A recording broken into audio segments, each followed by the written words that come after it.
সনাতন ধর্মের কুসংস্কারগুলি কি কি? হিন্দু ধর্মের পিছিয়ে পড়ার কারণ কি?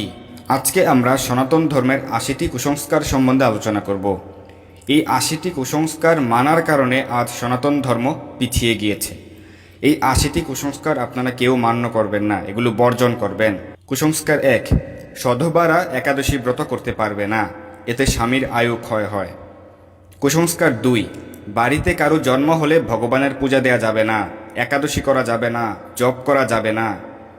কুসংস্কার ৩, স্বর্গনরক বলে কিছু নেই, এই পৃথিবী স্বর্গনরক। কুসংস্কার ৪, একাদশীতে তুলসীতে জল দিতে নেই। কুসংস্কার ৫, নবগ্রহ বলে কিছু নেই, গ্রহদোষ বলে কিছু আমি মানি না।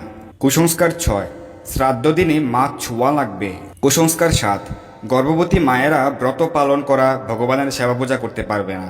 কুসংস্কার ৮, কুলগুরুর থেকে দীক্ষা নিতে হবে। কুসংস্কার ৯, বুড়াকালে ধর্ম করবে, শৈশব যৌবনে ভোগ করো। কুসংস্কার ১০, গ্রহণ মানা লাগবে না, চন্দ্রগ্রহণ সূর্যগ্রহণের সময় সব করতে পারবে। কুসংস্কার ১১, আমরা আধুনিক মানুষ, গাছের পূজা করি না, তুলসী গাছের পূজা করি না। কুসংস্কার ১২, তিলক ফোঁটা করে টিক্কি রেখে শিখা রেখে কিসের ধর্ম, আমাদের এসব লাগে না।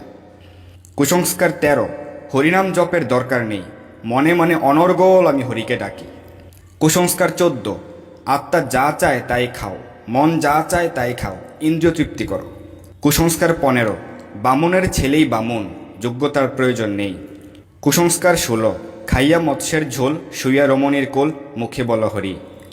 কুসংস্কার ১৭, বিশ্বাস রেখে মাছ খেলেও হরি মিলে, ভগবানকে পাওয়া যায়। কুসংস্কার ১৮, ওম নমো ভগবতে বাসুদেবায়, ওম থেকেই নাকি বাসুদেব কৃষ্ণের সৃষ্টি।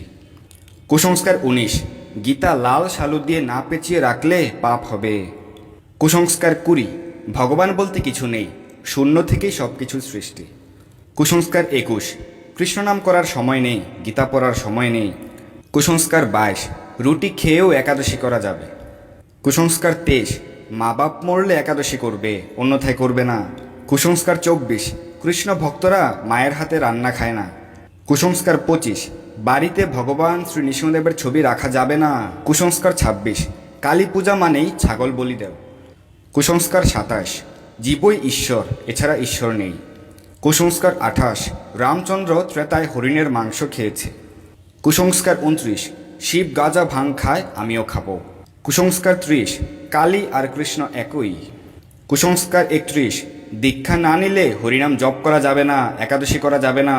কুসংস্কার ৩২, দীক্ষা না নিলে জপ, একাদশী, গীতা পাঠ, কার্তিক মাস পালন সব বৃথা। কুসংস্কার ৩৩, একাদশীর দিনেও শ্রাদ্ধ করা যাবে, বিবাহ করা যাবে। কুসংস্কার ৩৪, রাতে গীতা পড়া যাবে না। কুসংস্কার ৩৫, শিবের মাথায় দুধ ঢেলে অপচয় করা উচিত নয়, ভগবানের অভিষেকে দুধ দই নষ্ট করা হয়। কুসংস্কার ৩৬, সুন্দর মন্দির বানিয়ে এত টাকা নষ্ট না করে গরিবদের খাওয়ালে ভালো হতো। কুসংস্কার ৩৭, মরার পরে কি হয় তা কি কেউ দেখে এসেছে? কুসংস্কার ৩৮, গীতা পাঠে উচ্চারণ ভুল হলে পাপ হবে, তাই শুদ্ধভাবে গীতা পড়তে না পারলে গীতা পড়বে না। কুসংস্কার ৩৯, স্বামী একাদশী ব্রত পালন না করলে স্ত্রী করতে পারবে না, এতে স্বামীর অমঙ্গল হবে। কুসংস্কার ৪০, অশৌচকালে জপ করবে না, একাদশী করবে না। কুসংস্কার ৪১, জ্বর কাশি হলে তুলসী পাতা ছিঁড়ে রস খাও। কুসংস্কার ৪২, গর্ভবতী মায়েদের জগন্নাথের রথ দেখা যাবে না। কুসংস্কার ৪৩, আত্মাকে কষ্ট দিও না, মদ মাংস যা মন চায় খাও।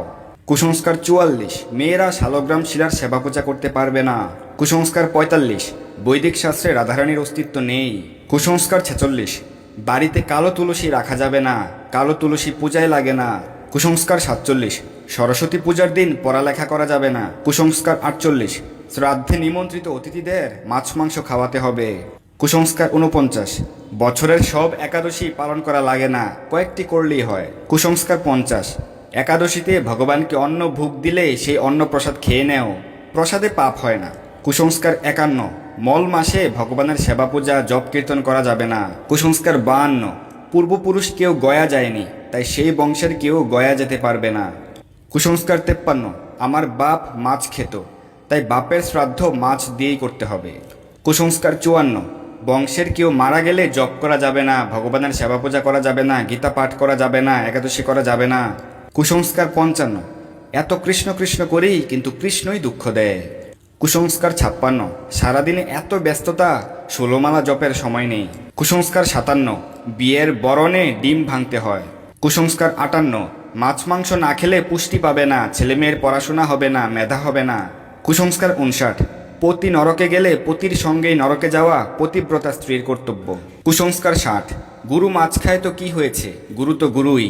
কুসংস্কার 61, চা পাতা, কফি, পেঁয়াজ, রসুন নিরামিষ এগুলো খাওয়া যায়। কুসংস্কার 62, পিতামাতার সেবা করলে ভগবানের সেবার প্রয়োজন নেই। কুসংস্কার 63, সবাই নিরামিষ খেলে পুকুরের মাছ বেড়ে পাড়ে চলে আসবে। কুসংস্কার 64, সবাই ভক্তি করে ভগবত ধামে চলে গেলে তো এই জগৎ খালি হয়ে যাবে, তাই আমি ভক্তি করি না। কুসংস্কার 65, স্বামীর নাম কৃষ্ণ হলে কৃষ্ণ নাম উচ্চারণ করা যাবে না, স্বামীর অমঙ্গল হবে। কুসংস্কার 66, জন্মদাতা পিতামাতাকে ছেড়ে মন্দিরবাসী ব্রহ্মচারী হওয়া ভালো নয়। কুসংস্কার 67, গুরুদেবের চরণে বা বুকে তুলসী দেওয়া যাবে। কুসংস্কার 68, দীক্ষামন্ত্র নেওয়ার পর শিক্ষামন্ত্র নিতে হয়। কুসংস্কার 69, সংসার ধর্মই বড় ধর্ম, কৃষ্ণ পূজা লাগবে না। কুসংস্কার 70, আমি যা দেখি না তা মানি না, ভগবানকে দেখি না তাই বিশ্বাস করি না। কুসংস্কার 71, মানুষকে ডাকলে মানুষ সাহায্য করে, ভগবানকে ডাকলে সাহায্য পায় না, তাহলে মানুষই ভগবান। কুসংস্কার 72, জন্ম কুণ্ডলী তিথি নক্ষত্রের হিসাব আমি মানি না। কুসংস্কার 73, কৃষ্ণ সেবা বাদ দিয়ে মানব সেবা করো। কুসংস্কার 74, বেদে মূর্তি পূজা নিষেধ করা হয়েছে। কুসংস্কার 75, আমরা আধুনিক যুগের বিবাহিতা নারী, তাই সিঁদুর শাখা পরি না। কুসংস্কার 76, ভগবানের নাম নিয়ে শপথ করা বা বাজি ধরা। কুসংস্কার 77, উচ্চস্বরে হরিনাম করা যাবে না, মনে মনে করতে হবে। কুসংস্কার 78, পিতামাতা জীবিত থাকলে একাদশী করা যায় না। কুসংস্কার 79, মেয়েদের অশৌচকালে সিঁদুর পরা যাবে না। কুসংস্কার 80, একাদশীতে অনুকল্প প্রসাদ, ফল জল প্রভৃতি খাওয়া যাবে না। অনেকে জিজ্ঞেস করেন কেন সনাতন ধর্ম পিছিয়ে যাচ্ছে, হিন্দু ধর্মের অধঃপতনের কারণ কি?